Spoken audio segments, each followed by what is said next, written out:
வணக்கம். இன்றைய மாவட்ட செய்திகள். சிவகங்கை மாவட்டம் திருப்பத்தூர் திருக்கோஷ்டியூர் சௌமிய நாராயண பெருமாள் கோயிலில் தமிழக பாஜக தலைவர் நைனா நாகேந்திரன் சுவாமி தரிசனம் செய்தார்.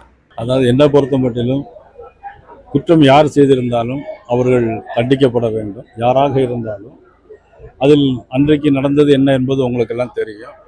ஆனால் ஒரு விஷயத்துக்காக கோயில் முன்னாடி இருந்து நான் மற்ற விஷயங்களை சொல்ல விரும்பவில்லை. ஒரு விஷயத்திற்காக அவர்கள் எவ்வளவு தூரம் பண்ணாங்க. இன்னைக்கு திமுகவை சேர்ந்தவர்கள் இன்றைக்கு எத்தனையோ 32 மேலான சம்பவங்கள் நடைபெற்றிருக்கிறது. எல்லாமே திமுக ஆட்சியில் இன்றைக்கு மக்களுக்கு எதிரான ஆட்சியாக இன்னைக்கு இருந்து கொண்டிருக்கிறது. கல்வியில் சிறந்த தமிழ்நாடு, கவி கம்பன் பிறந்த தமிழ்நாடுலாம் சொன்னாங்க.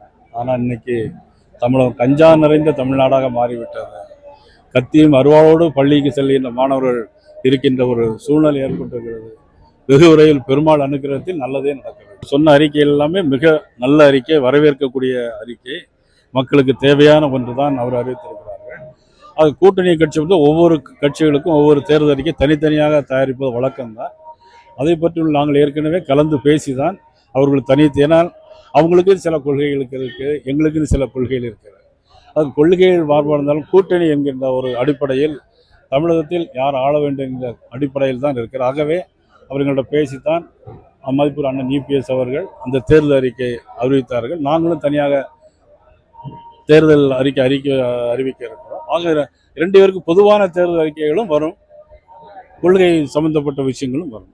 பாஜக என்றைக்குமே இந்திய திணிக்கவும் இல்லை, பாஜக இந்திய கையில் எடுக்கவும் இல்லை. ஆனால் என்ன, இந்திய எல்லோரும் எல்லா மொழியும் தெரிந்திருந்தால் எல்லாருக்கும், நம்ம தமிழ்நாட்டை பொறுத்த மட்டிலும் குமரி மாவட்டத்தை பொறுத்தவரைக்கும் மலையாளம் பேசக்கூடியவர்கள் அதிக பேர் இருக்கிறார்கள். பெங்களூர் எடுத்துக்கொண்டால் கன்னடம், தெலுங்கு பேசக்கூடிய அதிகம் பேர் இருக்கிறார்கள். நமது தமிழ்நாட்டு உள்நாட்டுகளிலே கிட்டத்தட்ட 15% மேலாக தெலுங்கு பேசக்கூடிய இருக்கிறார்கள். ஆக ஒரு மொழியை வைத்து ஆட்சி அரசியல் பண்ணுவது என்பது நல்ல விஷயமாக இருக்காது. கோவில், அதனால நான் இதுக்கு மேல அரசியல் பேச. தமிழ்நாடு மேனுஃபேக்சரிங் ஸ்டேட்ஸ்னு இருக்கு. மகாராஷ்டிரா மாநிலம், தமிழ்நாடு, ஆக குஜராத்தில் மேனுஃபேக்சர் உற்பத்தி செய்யக்கூடிய மாநிலங்கள், உற்பத்தி செய்யக்கூடிய மாநிலங்களுக்கு அதனுடைய வரிகளை கொடுப்பது வழக்கம். ஆனால் இப்போ வந்து உதாரணமாக விருதுநகர் தான் தமிழ்நாட்டிலே அதிகமாக விருதுநகர் டேக்ஸ் கட்டுறாங்க, சிவகாசி டேக்ஸ் கட்டுறாங்க. கன்னியாகுமரி மாவட்டத்துக்கு பெருசாக, ஆனால் கன்னியாகுமரி மாவட்டத்துக்கு எதுவும் நிதியை கொடுக்காம விட முடியுமா? அல்ல திருநெல்வேலி மாவட்டத்துக்கு எதுவுமே நிதி கொடுக்காம இருக்க முடியுமா? இங்க மட்டும் வரி வசூல் பண்றாங்க, எங்களுக்கு தரலைன்னு நம்ம சொல்ல முடியுமா? இதெல்லாம் ஒரு பொய் குற்றச்சாட்டு. இந்த கனிம வளத்தை கொள்ளையடிக்கிறதே திமுக தான். நீ என்னைக்கு கணக்கு எடுத்து பார்த்தா திருநெல்வேலி மாவட்டத்தில் அல்லது எந்த மாவட்டத்தில், திருவள்ளூர் மாவட்டமாக இருந்தாலும் செங்கல்பட்டு மாவட்டம், அவ்வளவுமே கனிம வளத்தை கொள்ளையடிப்பது பூரா யாரு? திமுக காரங்க. யாராவது ஒருத்தர் இல்லைன்னு சொல்ல முடியுமா? நான் பட்டியலிட்டு சொல்ல தயார். முதலமைச்சர் சொல்வதற்கு தயாரா? இங்க இருந்து கனிம வளத்தை கொள்ளையடித்து கேரளா கொண்டு போறாங்க.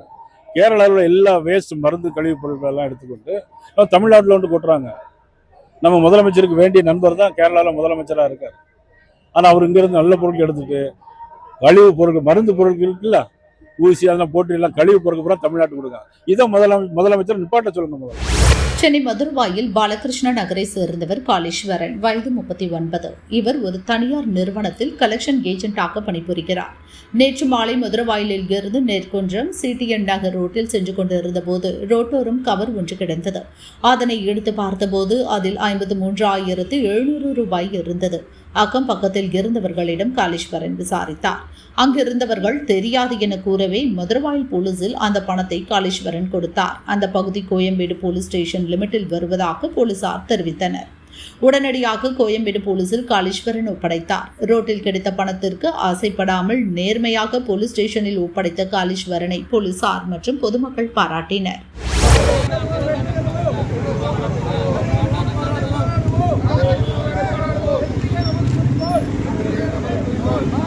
புதுச்சேரி பார்டர் பகுதிகளில் அதிக அளவிலான மதுக்கடைகள் உள்ளது. குறிப்பாக மதகடிப்பட்டு, கன்னியக்கோவில், திருக்கனூர் பகுதிகளில் சரக்கு சேல்ஸ் அமோகமாக நடக்கிறது.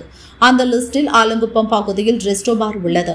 பாரில் 2 நாட்களுக்கு முன் வாலிபர் கொலை செய்யப்பட்டார். மதுபோதையில் கொலை நடந்ததாக கூறப்படுகிறது. குடியிருப்பு பகுதி நடுவில் இந்த ரெஸ்டோ பார் உள்ளதால் மக்கள் இயல்பு வாழ்க்கை பாதித்துள்ளது. பலமுறை எதிர்ப்பு தெரிவித்தும் கடையை அகற்றவில்லை. தற்போது விஷயம் விஸ்வரூபம் எடுத்துள்ளது. ஏற்கனவே விதிமுறையை மீறி கட்டியதாக கூறி ரெஸ்டோபாருக்கு 1 லட்சம் ரூபாய் அபராதம் விதிக்கப்பட்டு கடை மூடப்பட்டது. இந்த நிலையில் தற்போது மீண்டும் கடை திறந்துள்ளதால் மக்கள் கொந்தளித்துள்ளனர். தொகுதி பாஜக எம்எல்ஏ கல்யாண சுந்தரம் தட்டஞ்சாவடியில் உள்ள கலால்துறை அலுவலகத்தை முற்றுகையிட்டார். அசிஸ்டன்ட் கமிஷனர் மேத்யூவிடம் பாரை அகற்ற கோரி கோரிக்கை வைத்தார். சம்பந்தப்பட்ட அதிகாரிகள் முறையாக பதிலளிக்காததால் வாக்குவாதம் முற்றியது. தொடர்ந்து ரெஸ்டோபாரை அகற்ற நடவடிக்கை எடுக்கப்படும் என உறுதி கூறப்பட்டுள்ளது. நான் முதல்ல வைக்கும் போதே வேணாம்னு சொன்னேன். நான் முதல்ல வைக்க வேணாம்னு சொல்லிட்டேன். பக்கத்தில் ஒரு பெருமா கோயில் இருக்குது, ஏற்ற மாதிரி ஒரு ஹாஸ்பிட்டல் இருக்குது. நீங்கள் கேட்டால் டூரிசம் பார்க் கிடையாது, விதிகளுக்கு இல்லைன்னு சொன்னீங்க. எவனே ஒருத்தவன் என்ன வேட்பாளர்னு சொல்லி அவன் என்னன்னு சொல்லிட்டு நீங்கள் பாரை அவன் ஆதரவாளர் நேராக கோயில் பக்கத்தில் வச்சுட்டீங்க பெருமா கோயில். இன்னைக்கு பார்த்தீங்கன்னா நாங்கள் முதல் சொன்னோம் கவுண்டர் போட்டு விற்கிறான். நாங்கள் டூரிசம் பார்த்தா என்ன வர ரூமில் இருக்கிற கெஸ்ட்டுக்கு சரக்கு விற்கிற ரூம் அதான் உங்கள் சட்டம், அதான் உங்க ரூல். அப்புறம் எப்படி கவுண்டர் போட்டு வைக்கிறாங்க? இப்ப பாரு, இப்ப வீடியோ பாரு, கொல்லம் இந்த வீடியோ பாரு, கொல்லம் இந்த வீடியோ எடுத்து பாரு, வீடியோ எடுத்து சார் சாராய கடை சார் மார்க்கெட் இல்ல நீங்க ஏன்னா கொலவு இது கொலவு சார்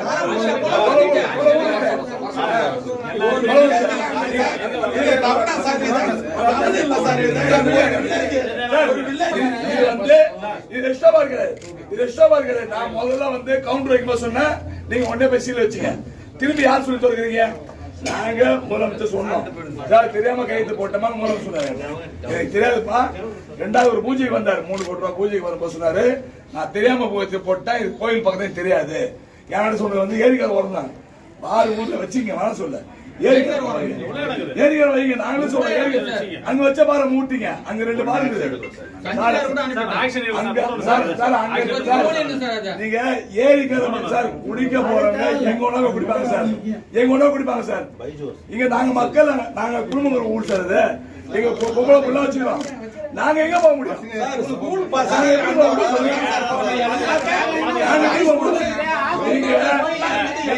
பொம்பளை புள்ள அந்த வழியா தான் சார்.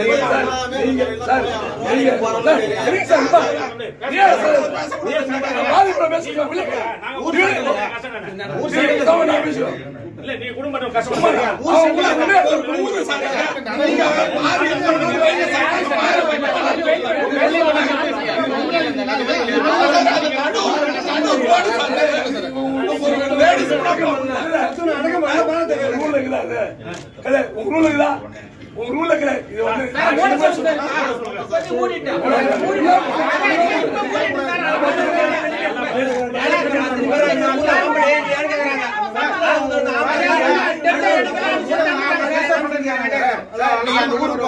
அதான் மெயின் ரோடு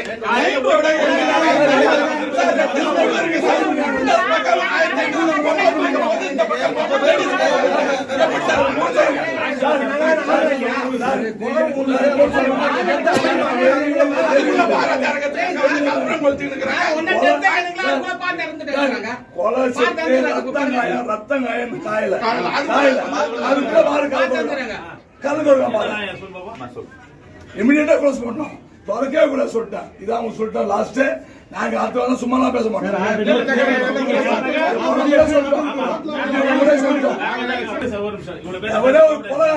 சொல்லிட்டு அது பேசி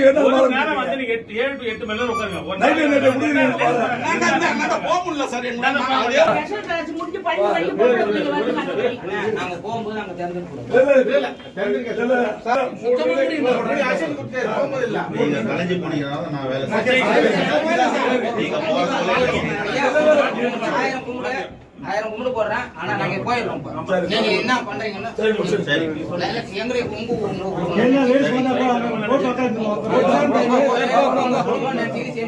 இப்ப எக்ஸாம் டைம் பிள்ளைங்க நிம்மதியா படிக்கணும்.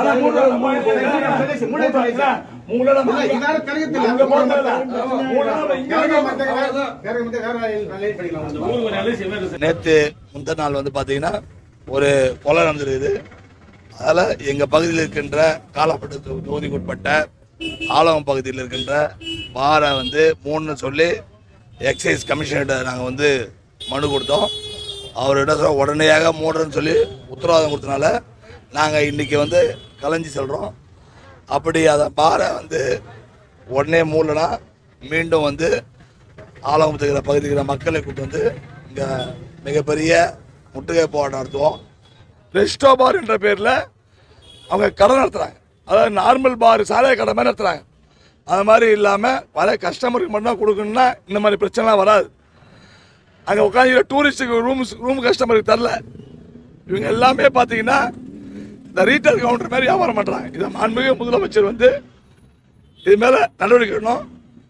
இது மாதிரி புதுச்சேரி மாவட்டத்தில் எங்கெங்கெல்லாம் இந்த மாதிரியான பார்கள் இதோ அதெல்லாம் முதலமைச்சர் வந்து ஒரு ஆய்வு பண்ணி இதை விரைவாக மூடணும்.